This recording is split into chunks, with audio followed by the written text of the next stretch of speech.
Okay, we should be live, guys. Let us know if you can hear us. We should be working now. Yep. Boom. We're on live. We're on YouTube Excellent. now. YouTube should be live, guys. Sorry, guys, for your Sorry, guys, for the delay. Yep, I can see myself on YouTube. Brilliant, brilliant, brilliant. Right. Let's check LinkedIn. Let's go over to LinkedIn. Let's make sure we're live on LinkedIn. So you guys, we should be live on LinkedIn, YouTube, and Facebook. Let's have a look. Let's have a look.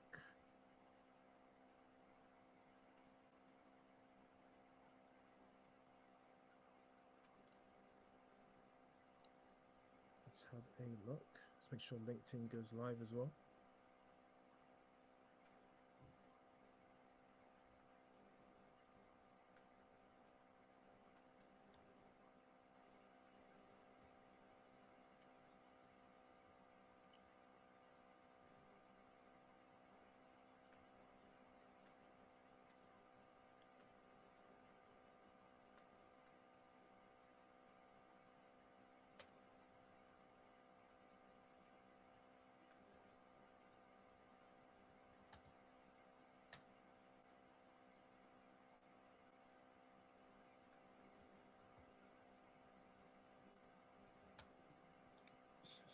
So let's try this again.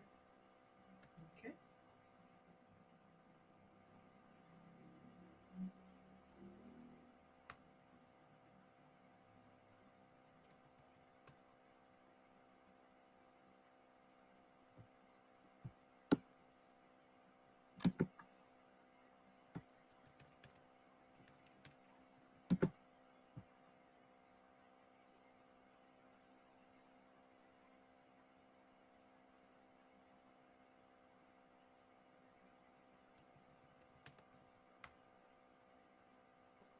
Guys, just bear with us for a moment. We're just trying to go live on LinkedIn. Just bear with us for one moment. If you guys can hear us okay.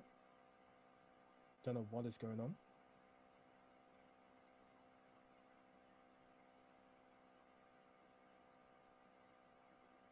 Weird. Very, very weird. Because I think LinkedIn initially was the one that was working.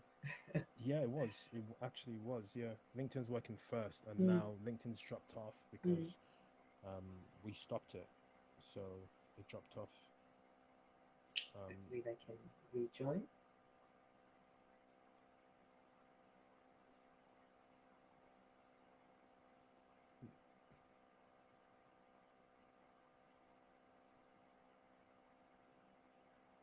Okay, it looks like we're still live.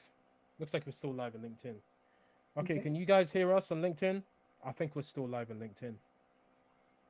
Looks like we're still live on LinkedIn. Okay, cool. I think we can make a start. Okay.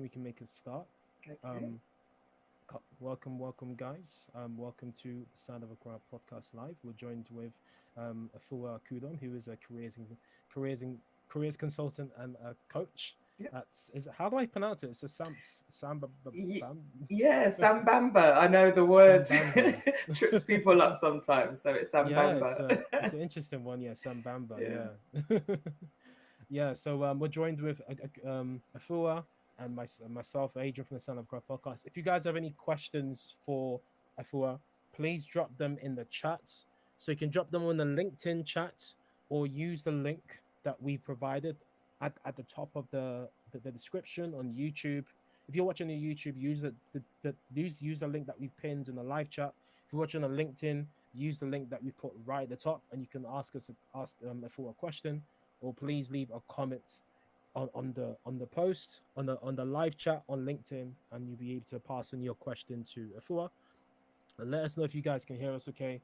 I know it's an earlier stream than normal, but I'm sure we'll have enough people who can join on board and spend some time with us and ask some questions. Okay, so now that we've cleared up that we're live, which is great, I think we can finally kick this off. So I can see that there are some people live with us. YouTube is starting to pick up, which is great. So yeah, let's start the show. Let's start the show. So, Afua, how you doing? Yeah, I'm good. I'm very well. I had a couple of days off work this week, so just had a little bit of a break, which is nice. Been watching some of the tennis. I'm a huge Okay. Wimbledon fan, so Yeah. it's Oh nice yeah, it to. is that season. It is Yeah, that season. exactly. Totally forgot about it.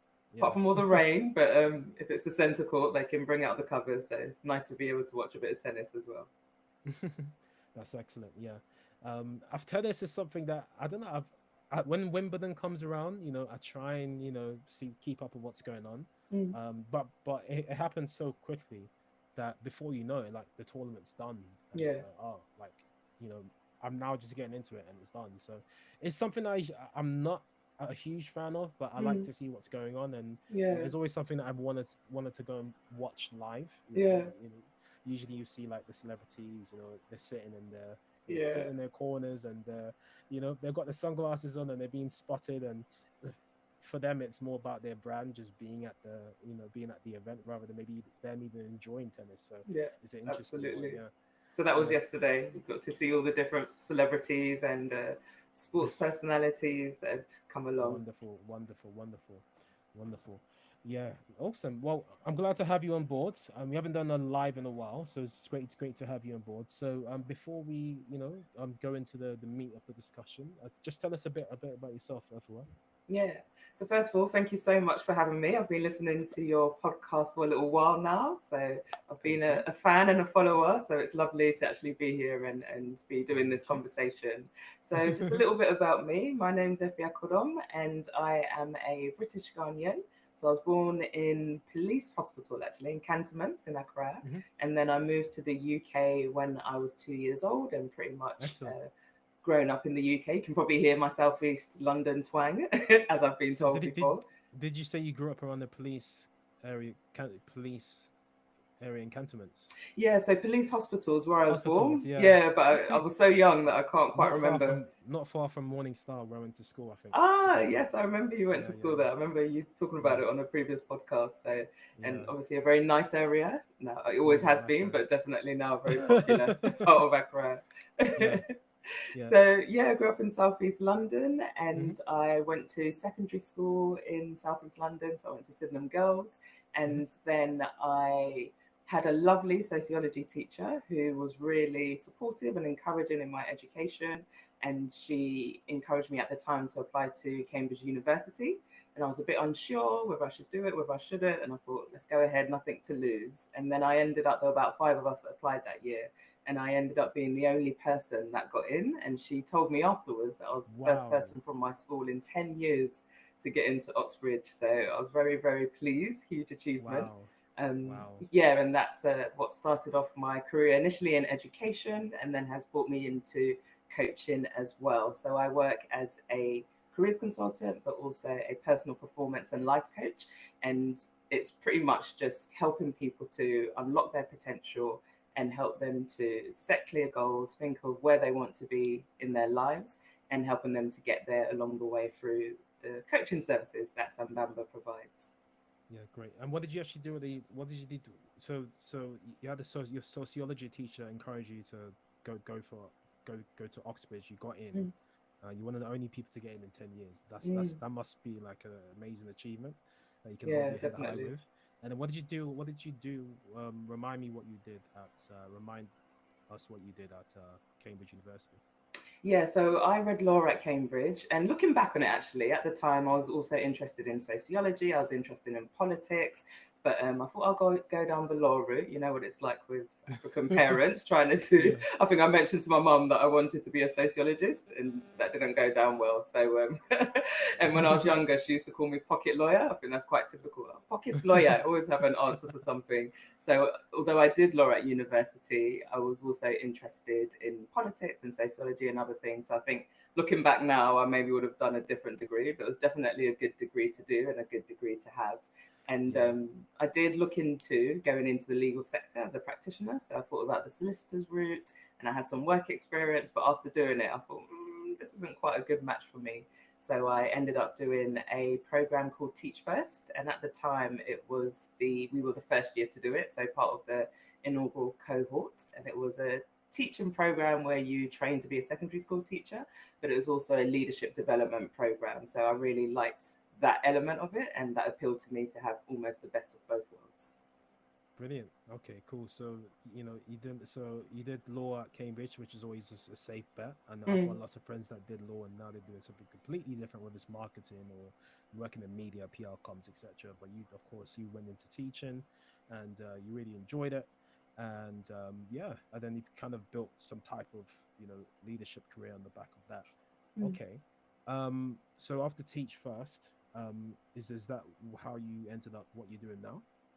Yeah, so it's interesting because obviously today we're talking about career pivoting, and there's definitely different points in my career where I have Hmm. pivoted. So I stayed in education for about 8 to 9 years. And even though education's great for having a really clear career path if you want to stay in it, I always thought, okay, I want to develop my skills a bit further. Let me think about what I like. Let me think about what I'm good at. Let me think about what's going well for me, but I also want to have the opportunity to develop new skills. So I ended up spending the summer holiday that year when I left teaching doing a program called National Citizen Service, Hmm. which supports students in year 11, so 16-year-olds, to do a summer program where they develop themselves personally, and they do that through different activities. And I was a team manager on one of those programs. So as I got to know the program more and got to know the organization more, I ended up going to work for them doing initially fundraising, actually, which I had no experience in whatsoever. What was the fun? What was the fundraising for? What was the fundraising Yeah. for?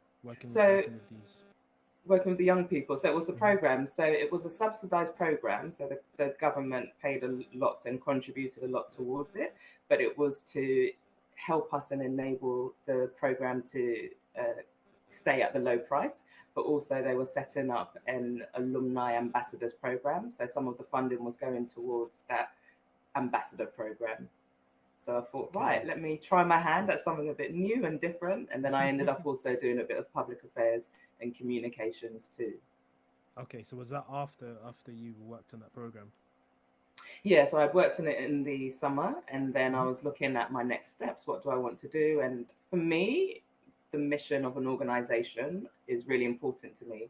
So I like to think, okay, what are my personal values? What's really important to me within a career? And then I choose roles based on the ones that I feel align really well with my values. Okay. So it was Teach First initially, and then Hmm. this organization, which was called The Okay. Challenge, that I went on to work with.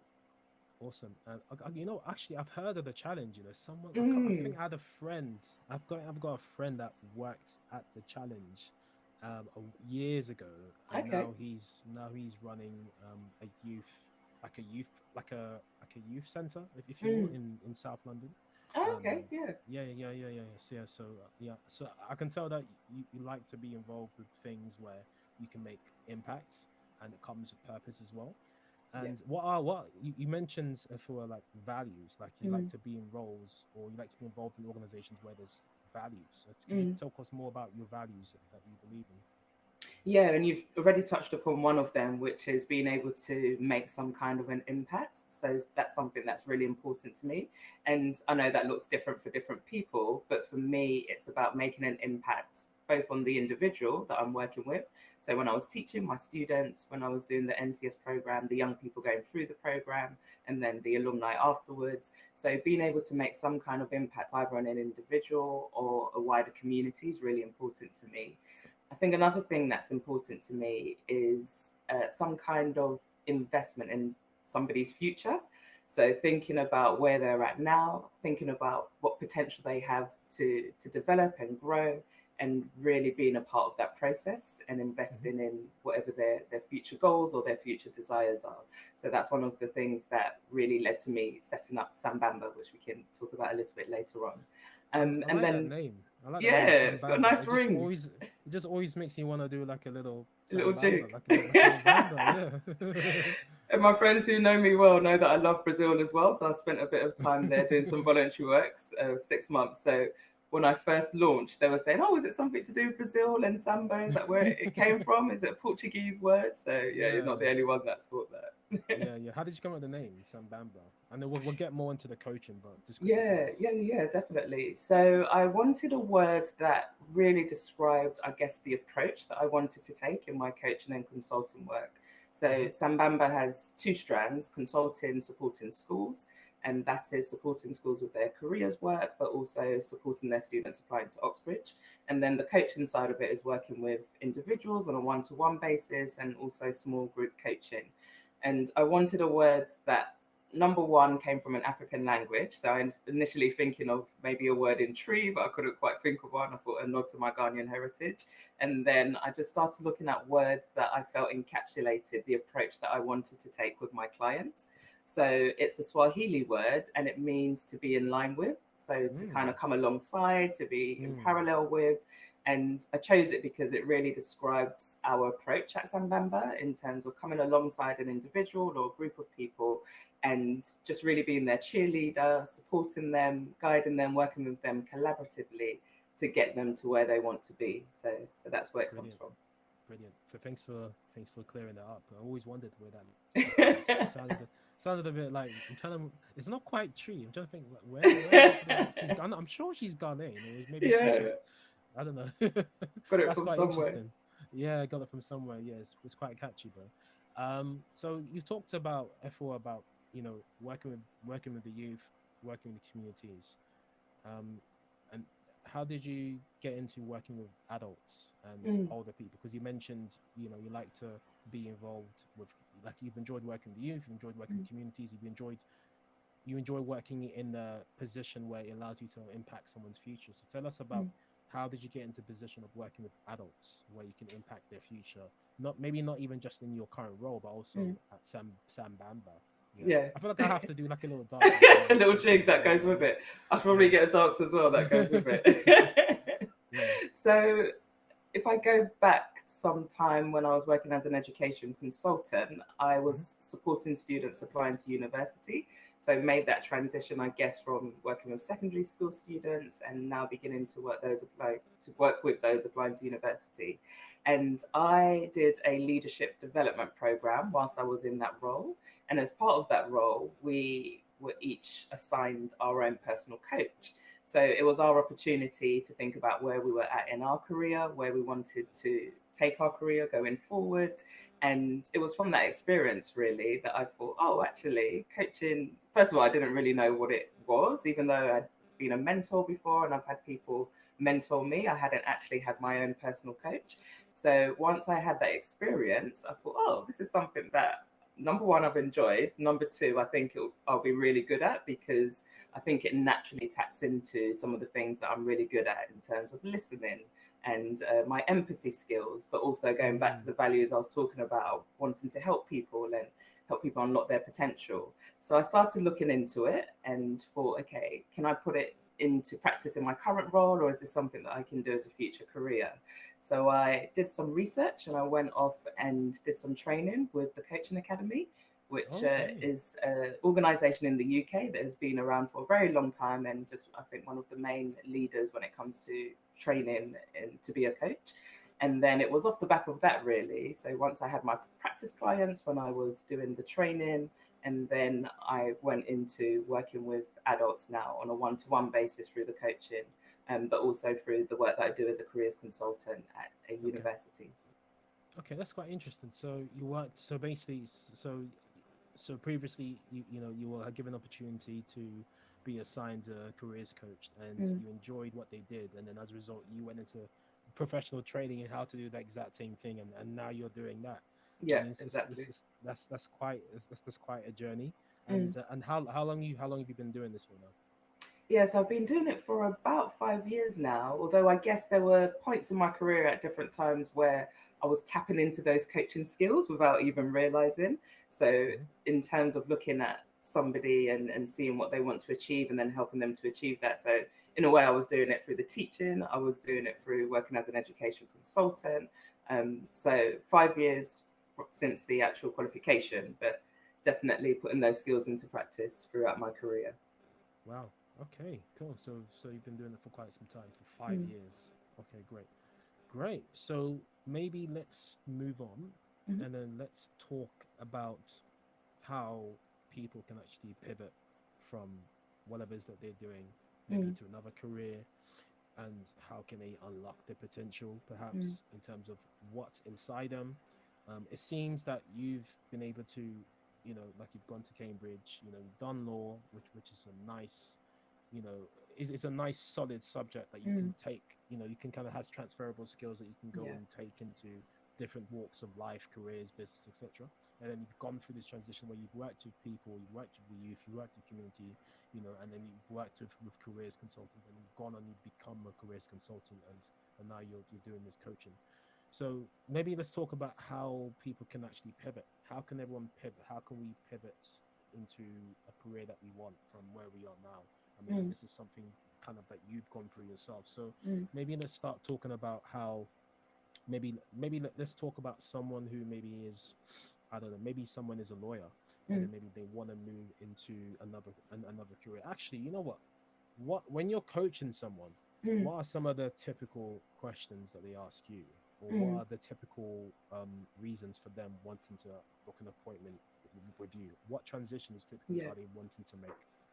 Yeah, so it's really varied, and I think that's one of the things that I really love about coaching through Sambamba, because I get to meet such interesting people and to be a part of their journey. So the people will come in at different stages in their careers. So for some people, maybe they're in a started their career, maybe they've been in it for about 7, 8 years, and they feel that they're not really getting opportunities to progress in the role that they're currently in. So I had a couple of people that I've worked with in that situation. Another situation that seems quite typical is people know where they want to get to, and they've got their sights set on maybe a particular role or a particular position, but they've tried to get there by themselves in some way and they just haven't been able to. So they would engage services through, somewhere like Sambamba coaching services to help them think, okay, what can I do differently this time? What's not quite working? How can I still manage to achieve my goals with the support of a trained professional and thinking about it from a different perspective? Another situation that has been quite typical in terms of the clients that I've worked with through Sambamba is people who are changing their career or pivoting in some way due to what's happening in their wider lives. So this may be people so typically women who maybe have come back from maternity leave, or they've had some kind of career break to raise their children, and they're now thinking about what they want their career to look like based on the changes that have taken place. So maybe their career wasn't quite working for them in terms of how much time it took up or the skills or the hours, and they're thinking of pivoting in a slightly different way. So that just gives you some examples of some of the clients that I've typically worked with. That's an interesting one. I mean, the first scenario you mentioned is, I think that's quite normal. I mean, some people, they want to move into a particular career, or they want to get promotion, or they're trying to get to that next step in their career or maybe the business, and they just can't. There's a blocker there, so they want like a mentor, they want a coach to help them to achieve that level. But then the second option that you said is quite interesting. So you said women that go on maternity leave, they want to get back into the game, and there's, for whatever reason, they're struggling to get into whatever they're trying to get into. Why do you think that is? Yeah, and even if it's not struggling to get into what they want to get into, what feels more typical is that they don't want to go back to what they previously did before they went on maternity leave. So they may have had a role where the hours were quite long, or it was quite taxing and quite demanding. And now they've got young children, they don't really want to be doing those long hours, or they don't want to be restricted even. They maybe want a bit more flexibility. So I think for those women, it's the pivot for them is usually completely different. I can't go back to what I was doing. It's just not going to work with where I'm at now, my family, what's important to us as a family. Because one of the things that I think is really important when clients come to work with me is that they're not just thinking about the impacts that this change or this pivot is going to have on them. They're thinking about how it benefits other areas of their lives and relationships with other people. So I think when people work with me for those reasons, they've got that wider motivation that is making them think, right, I'm serious about this. I know I need support from a coach, and I'm going to come to work with someone like you to help me to get there, because this is a huge priority right now. Okay, great, awesome. So it sounds to me that women usually like it's the main thing is the flexibility and trying to stay in touch with motherhood and being able to find a role that ticks all those boxes. So they Yeah, need someone to definitely. kind of like give them some guidance in terms of how they can kind of work and maintain everything that they've got going on, because it's quite a handful being a mother and then trying to be professional and work Mm, and manage all the emotions and the life challenges that come with it.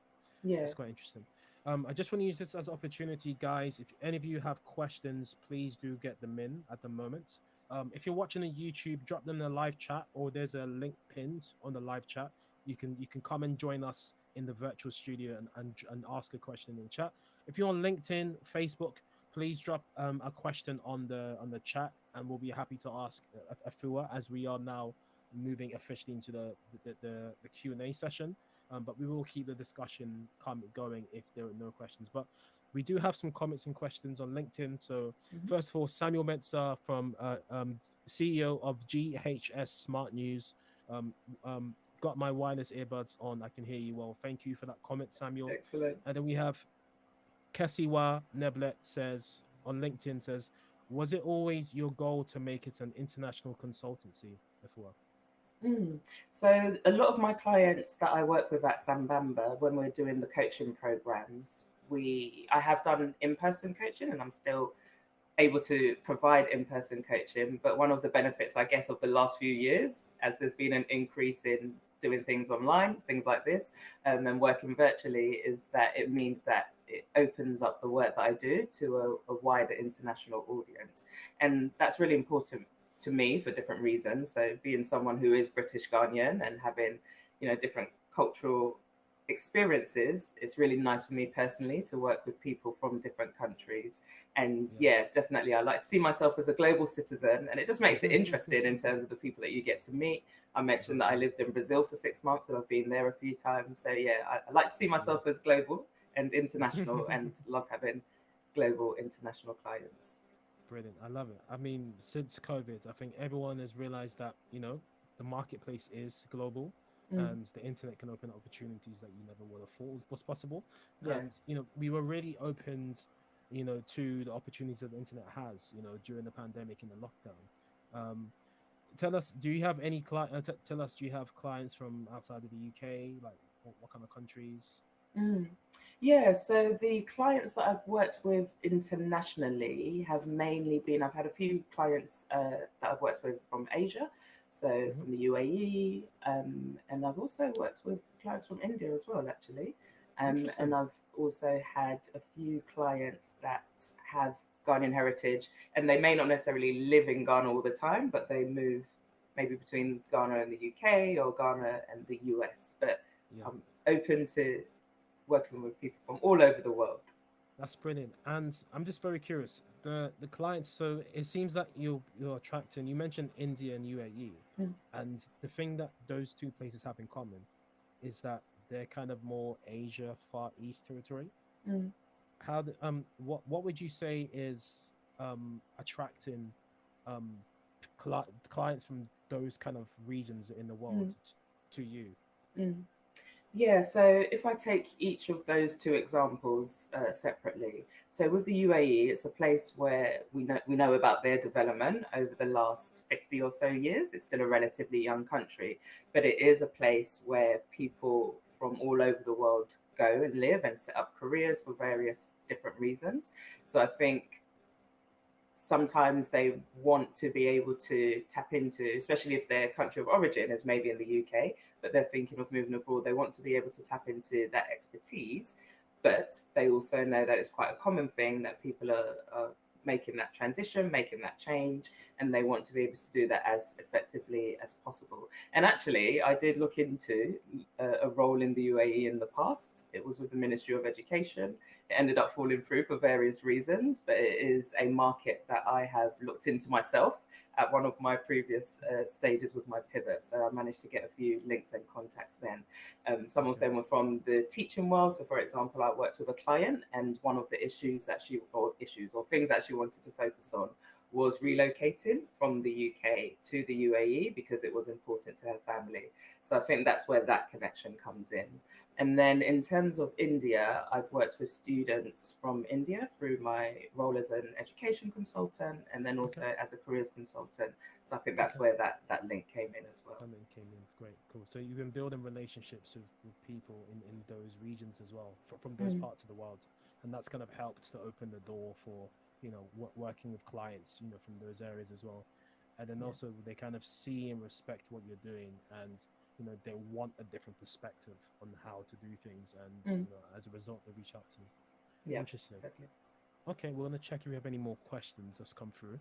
So we have a question from the Van06. Of course, I don't know what your real name is, but this is a question from YouTube. Once again, if you're watching on YouTube, LinkedIn, or if you're on the virtual studio, please ask us a question. Ask Afua a question rather on the link that should be on top of the description. But you get your questions in, guys. We are in questions mode.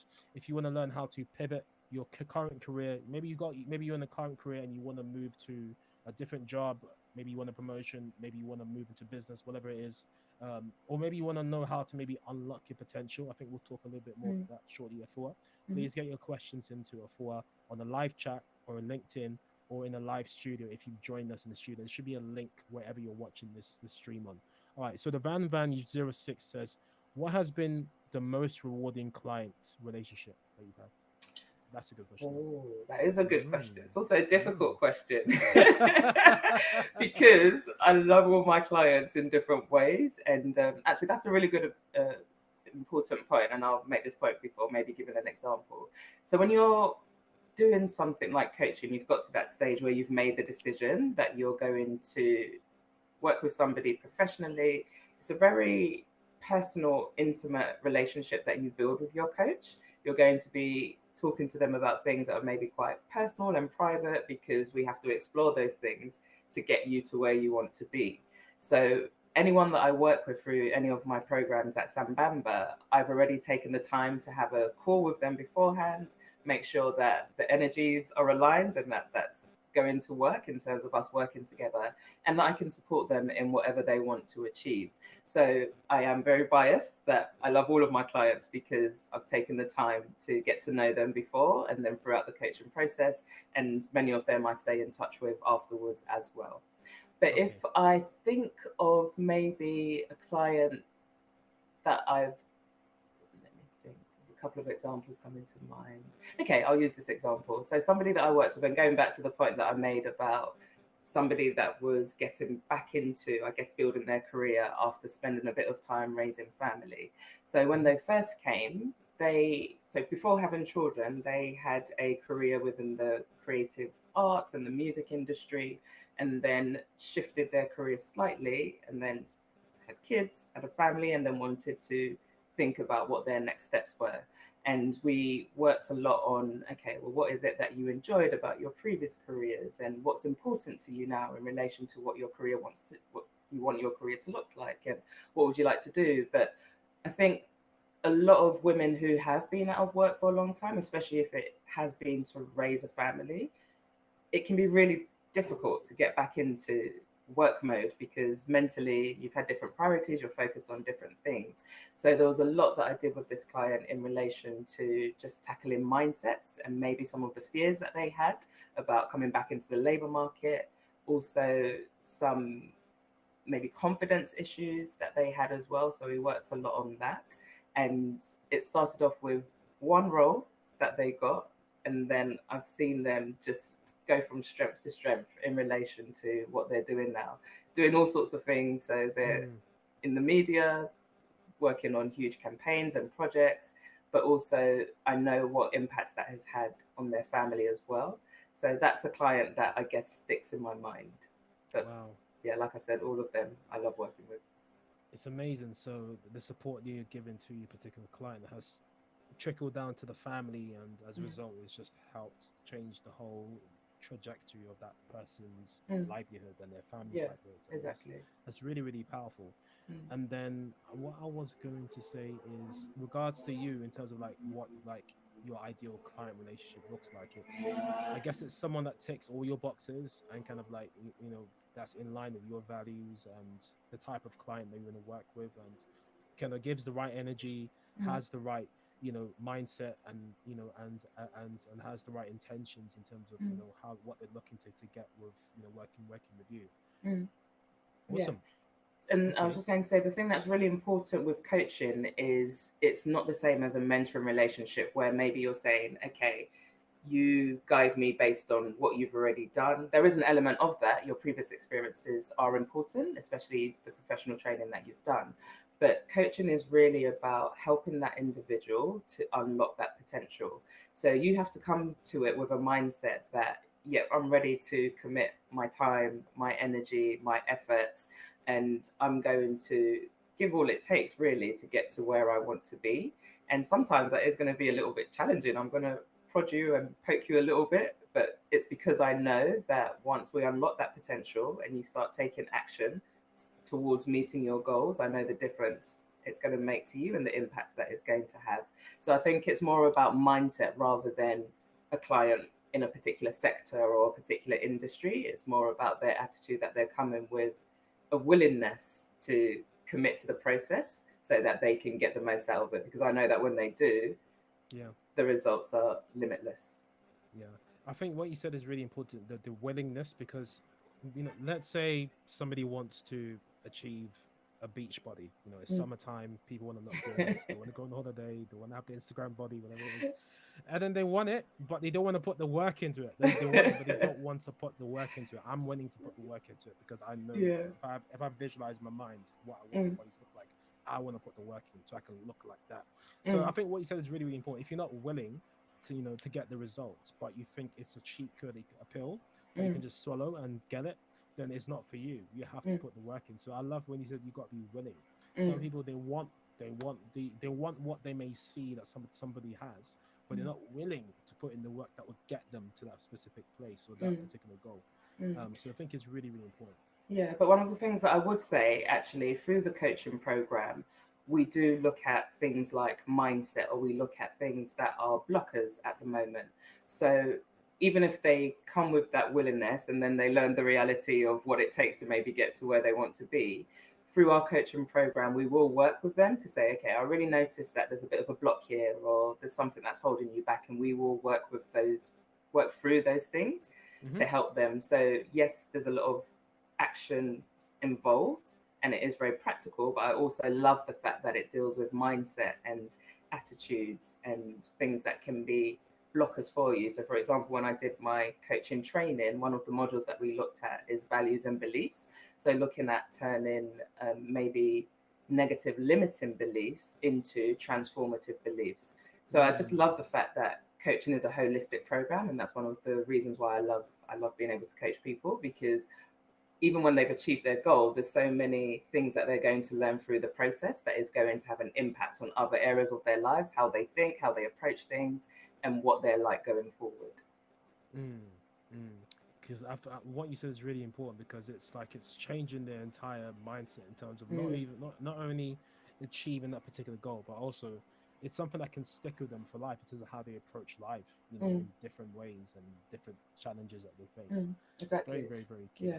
And one of the reasons why I went into coaching is because I think the program that I did was about a year, but the actual coaching sessions took place over a period of, I think it was about 8 or 9 months, and didn't even have really regular sessions. So during that period of time, maybe I had 5 or 6 sessions. But I was so surprised by the impact that the actions that I took had. So I think what's really important with coaching is that I know it feels a bit of an exaggeration, but it is literally life changing. It is transformative because you're able to see what you're able to achieve, and then that motivates you. So I know that since I started training as a coach, I do a lot of self coaching. I'm still willing to work with other people professionally, but I do a lot of self coaching. And it's just meant that in other areas of my life, I'm able to apply those principles and that mindset of being goal orientated, breaking it down into achievable steps, taking the actions. Okay, let's move on to the next thing. So it's because it's had an impact on me. That's the reason why I really love being able to do it professionally as well. Hopefully, I'm living proof. because you've realized what it's done for you, so you want other people to experience that same impact, Yeah, you know, exactly. that you went through. Mm. Awesome. Well, I'm enjoying the session so far, guys. Please keep your get keys. Please keep your questions coming in. If you're watching on Facebook, LinkedIn, or YouTube, drop the message. Any questions you have for Afua so far, drop the questions in the chat. We do have a good maybe 15 minutes, probably 10, 15 minutes or so to go. So please get your questions in. If you have any questions that's on the tip of your tongue, or use the link that we've provided to ask a question in the live chat, in the live studio, sorry. Let's have a look and see what we have. So we have another question from the Van, our Hmm. favorite person, I the was gonna say, Vans. yeah, Um, good and engagement. he or she asks, "What's the secret to a successful pivot?" Mm, good question. Mm-hmm. So I like to break it down into stages, and this applies to somebody that's trying to pivot or someone that's trying to progress in some way, whether it's in their career or their life. And each of these stages, when you do a coaching program with me through Sambamba, each of these stages will be addressed. So the first stage is what I call knowing your why. So earlier we were talking about my personal values and things that have motivated me to pivot at different points in my career. And at each stage, I've had to think about what my why was. So, thinking about what's motivating me for this specific change. What are the benefits of making this pivot in some way? So, knowing your why is the first stage that I always look at with the client. And then the second stage is being clear on your what. And this is all about being able to set smart goals because people may come to me and some, like I said, some of them may know definitely a particular point or position that they want to get to. But some people also come to me because they just think, okay, right now I'm not liking where I'm at in my career, I'm not satisfied, maybe I want a higher salary, whatever the issue is. So being able to set really clear goals is what's going to help you to be able to pivot or progress effectively. And then the third stage is what I call being strategic with your how. And this is one of the bits that I love the most about coaching, and one of the things that, oh no, that's okay. One of the things that I work with my clients on, which is just making sure that you are being as creative as possible, exploring all the different ways in which you can get to where you want to be. And this is what helps with you then being able to take action. And then the last stage is what I call staying future focused. So it's all about knowing the direction of travel that you're going in, knowing what your trajectory is, and that is what's also going to help you to persevere and to just keep on making those steps and taking those actions. Wow, that's a that's a really good roadmap out. That you've just outlined. Nice little basic roadmap. I hope that helps the Van. I hope that really helps you. So what I got from that is it's the how, like Simon Sinek. The how. Mm, I mean the why. Sorry, like Simon Sinek. The mm. why, the how, the when, and then the future. And then focusing on the Future future. focus. So Yeah, the exactly. future focus. Those are the four main things I took away from that. Very, Mm. very, very interesting. So is this is like a high level basic kind of like outline in terms of the secret to a successful pivot for anybody and anything in life, or is this maybe just for like careers, or is this for a specific Mm. type of area? Yeah, so those stages I apply to all of the coaching work that I do. So whether it's the Pivot and Progress program that I do, which I can talk about a little bit later on, Yeah, or sure. whether it's the one-to-one coaching and their Hmm. focus maybe not on careers, but something to do with a life goal, so life coaching. Hmm. So I think it can definitely apply to any stage, life, career, health, anything. Brilliant, brilliant. I love it. Okay, so let's talk a little bit about. So we've talked about pivoting, talked about what you do and what you've been up to. Let's talk a little bit about unleashing potential. So, Mm, do you have any tips for those that maybe wanna maybe unlock their potential? Maybe high mm, level tip pointers mm, for those who wanna unlock their potential, and then maybe we could talk about maybe if there's any basic resources, whether it's books or videos or talks, mm. maybe you might want to point people to, and Yeah. then we can maybe dive into your services and Mm. a bit more in detail on your services and how people can reach you. Mm, yeah, and yeah, that's a really good question in terms of unlocking potential because the first thing that you need to do is almost realize what your potential is. And sometimes people may be aware of that because they're maybe quite self-aware, or maybe they've worked in a place where they've done different courses or had different training programs, or when they have their feedback with their manager, they comment in on what they do well and what their strengths are. But so many people are not actually aware of what their strengths are, what their skills are, and what they're capable of achieving if they are given the right tools to be able to get there. So the first stage is always about starting with, I guess, that whole piece around what people know already to be their strengths and skills. And if they're not too sure, what I'll do in a coaching program is spend a little bit of time just trying to think about, okay, what previous experiences have you had? The roles that you've done before, what kind of skills were necessary? How did you build on those skills? So the first thing is helping people to realize what they're already good at and what their skills and strengths are. And actually, I'll make the difference between what a skill is and what a strength is. So when you're thinking of your strengths, these are things that you're naturally very good at. They come to you quite easily. You don't usually have to think that much about doing it. Whereas with a skill, it's something that you can develop, it's something that you can build, and it's something that can be honed in some way with maybe some external support.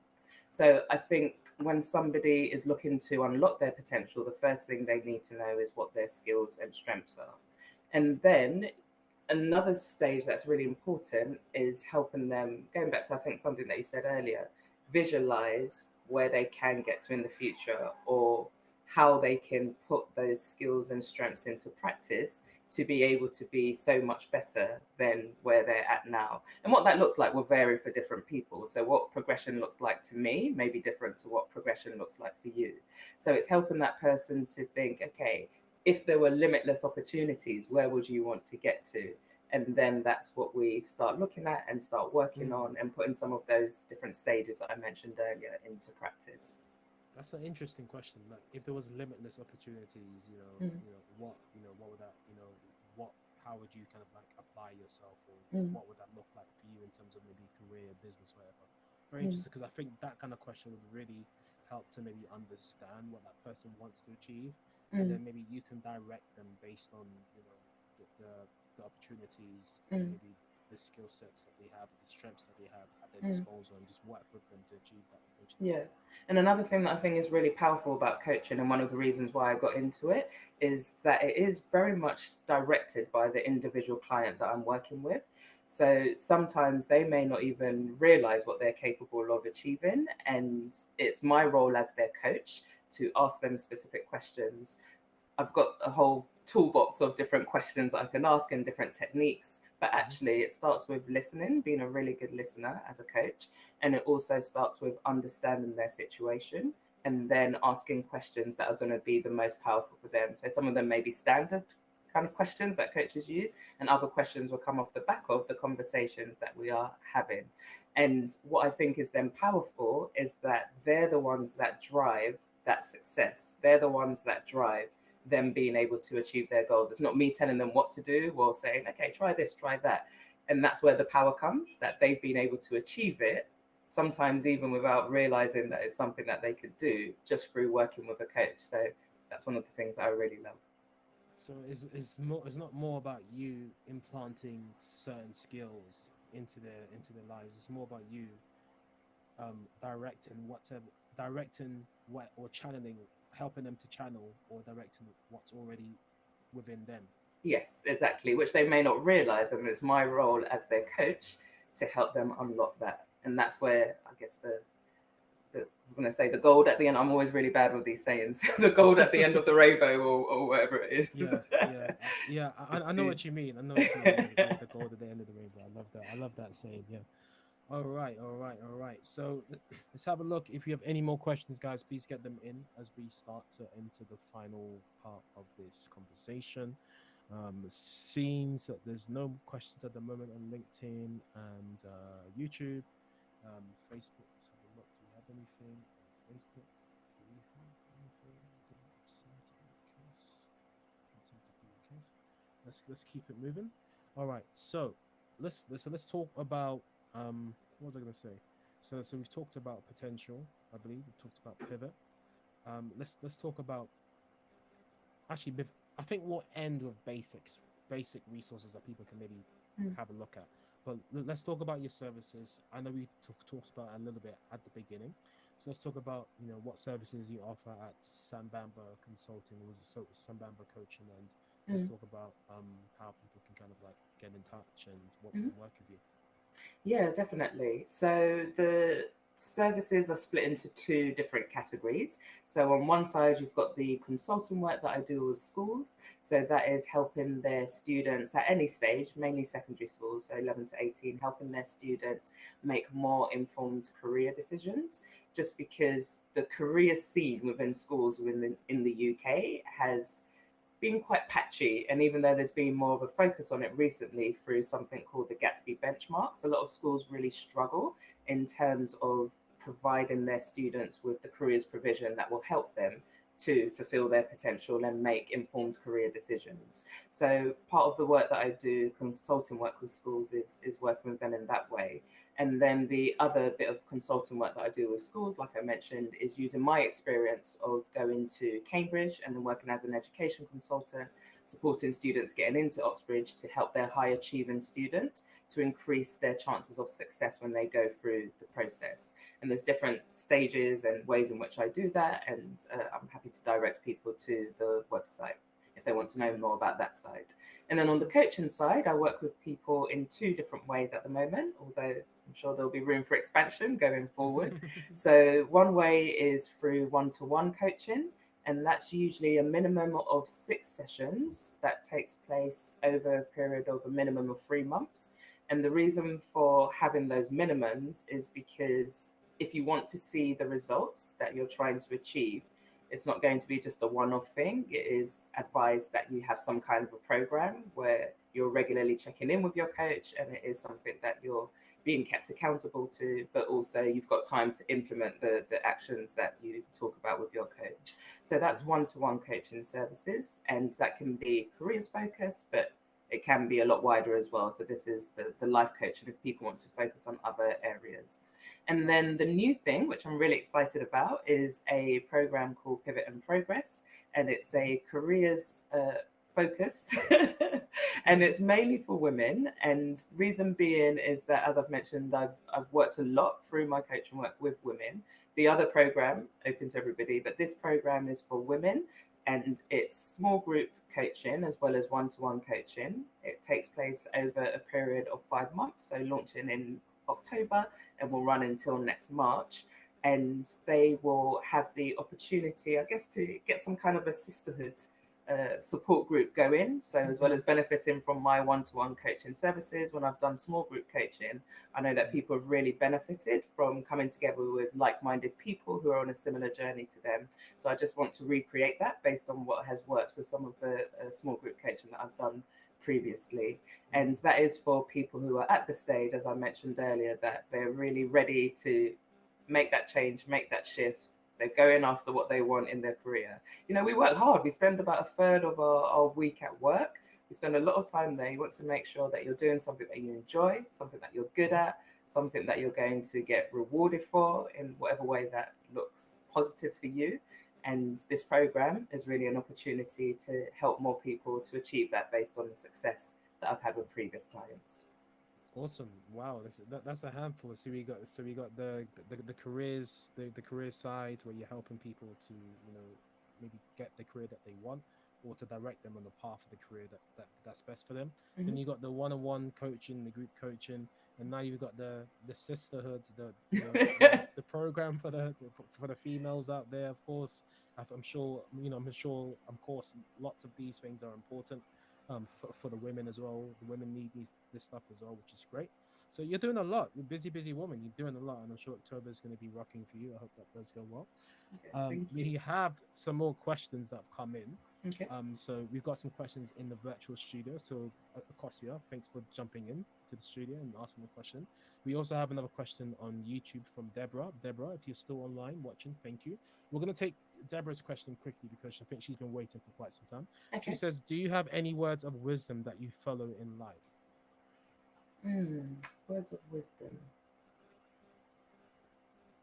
So I do a lot of affirmation work and say a lot of affirmations as part of my morning routine or when I'm trying to achieve particular things. But I I think the main thing that I've learned through having been coached and then through my coaching services and being a coach for the last 5 years is just go after what you really want.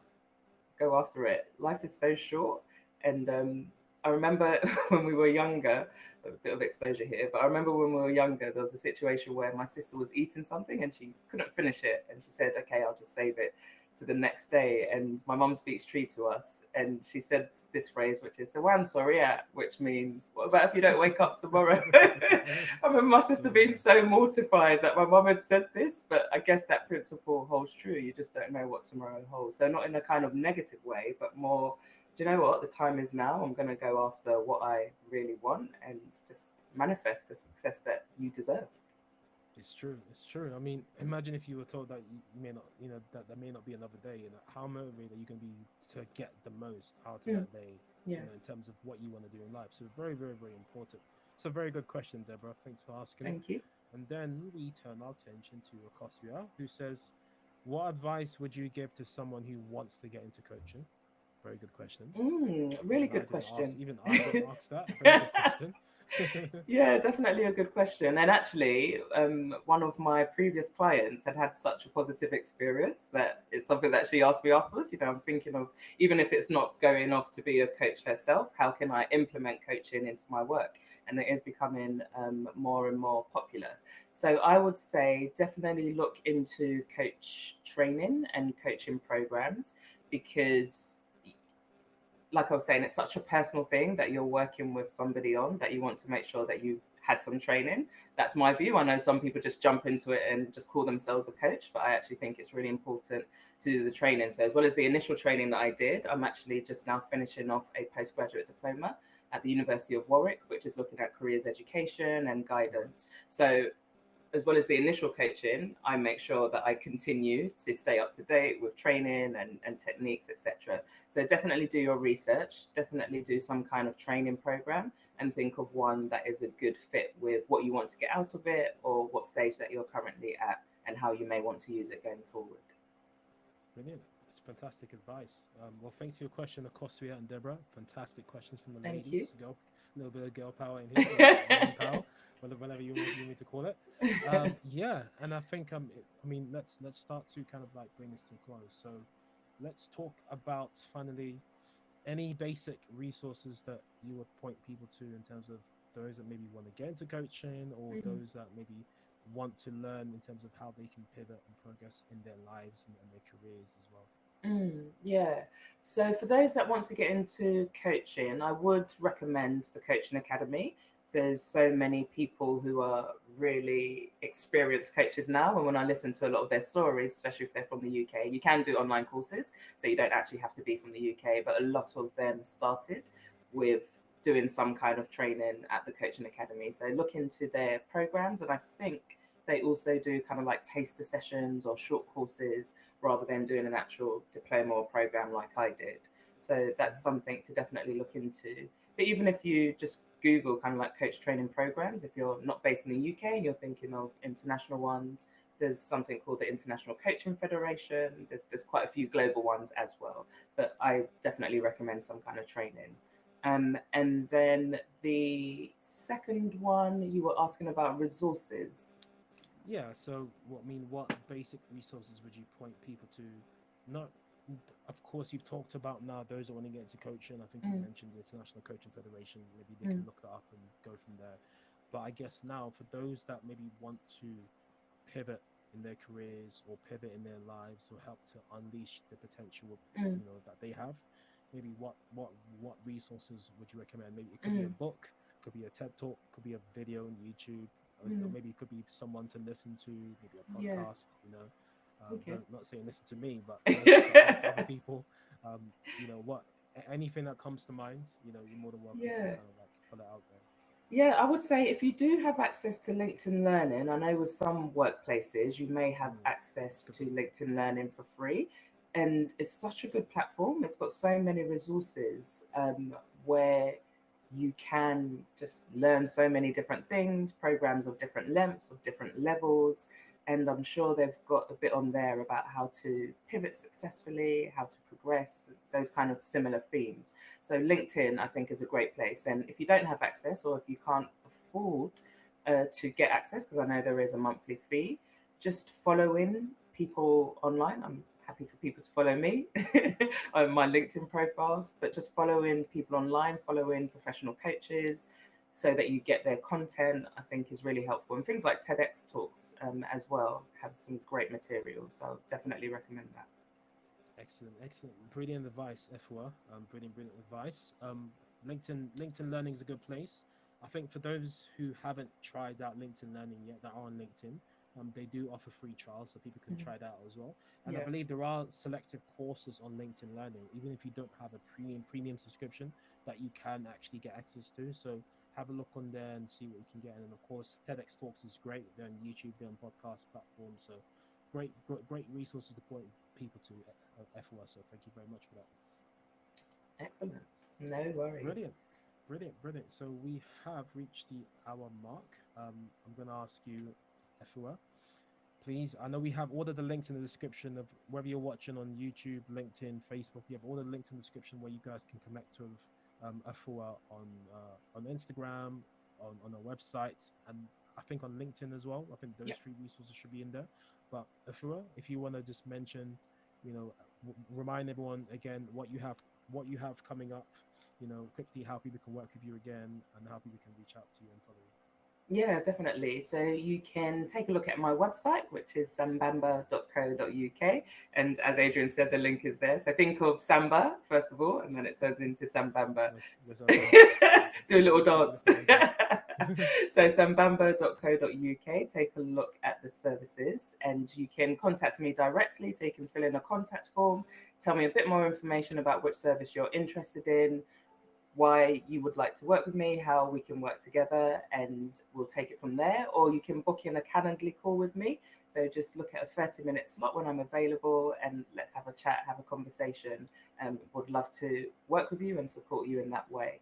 And then on the Pivot and Progress program, it's a limited program in terms of the spaces. So at the moment, I've got a wait list, and the price is a special introductory price. It will go up in future.